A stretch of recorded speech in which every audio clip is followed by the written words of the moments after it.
In this video, I'm going to explain how to add new items on the fly from the register. Let's start a sale. Now enter the manufacturer number here, or you can scan the UPC of the new item. If the system hasn't associated that number with an item in the database, you're going to get this screen here. This screen is going to allow you to identify what type of number you've just entered. So in my case, it's a UPC. You'll be prompted to enter the price. And then it's going to ask you if you would like to add it to inventory. So I'm going to say yes.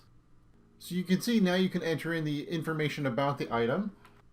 Once you have entered all the information for this item, you would hit the add button down here at the bottom.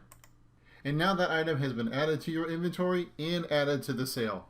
If you have any questions about adding new inventory from the register, please don't hesitate to call support at 941-475-1201 or visit us at GiftLogic.com. Thanks for watching.